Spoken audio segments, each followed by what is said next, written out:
Hey everyone and welcome back. So in today's video we'll be discussing about the anonymous tokens. Now the anonymous token is used when a request is made to Consul without specifying a bearer token. This is very important part to remember. We'll also be doing this practically in a moment. Now also note here is that the anonymous tokens description and policies may be updated, but Consul will prevent this tokens deletion. This is one important part to remember. So let's quickly jump into practical to understand this in more detail. Now within Consul, as we already know that there are two tokens that are created by default. One is the bootstrap token that has the global management related role that is associated, and the second is the anonymous token.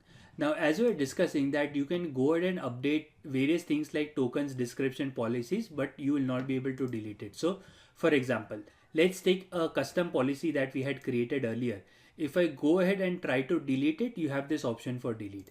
But for the anonymous token over here, if you go ahead and try to do it, you see you do not really have any button for delete itself. So this is one important part. So now let's go ahead and take a simple use case that will allow us to understand anonymous token in great detail. So let's assume that you have a Consul environment which is completely under VPN, and you want all the users that are connected to the VPN to be able to go ahead and have a read-only access for various things like services, nodes and others.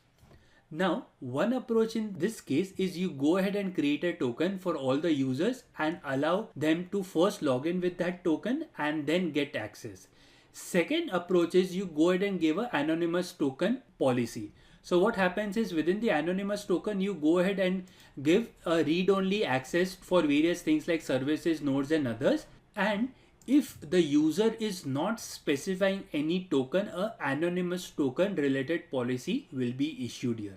So let's try it out. So let me go ahead and copy the URL. Let's open up the Ignito mode and I'll quickly paste the URL here. So here you see that since any token is not specified, it is first asking you to log in.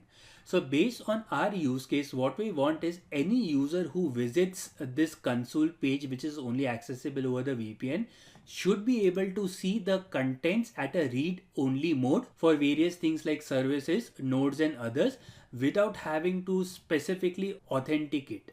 So in such case, as we were discussing, you can go ahead and apply an appropriate policy to the anonymous token. So if a user is not specifying a bearer token, then the policy that is associated with the anonymous token will be used. So let's try it out. So let's go to policies. Let's create a new policy. I'll call it as anonymous policy, and I'll give a read access to node prefix, to the key prefix and to the service. So to the service, to the nodes as well as to the key. So we'll go ahead and save it. Next thing, let's go to tokens. We'll open up the anonymous token and we'll go ahead and apply the anonymous policy to the token over here. Now going back to our Ignito mode where we are not authenticated, if you quickly refresh now, you see you are able to see contents within the services. You are able to see contents within the nodes. You are even able to see contents within key value. Now note that since we have not allowed any policy to see ACL related resources, it will give you an unauthorized message. But other things like service nodes and key value, they'll be able to see it without having to log in. So that is what anonymous tokens allows us to do. So with this, we'll conclude today's video.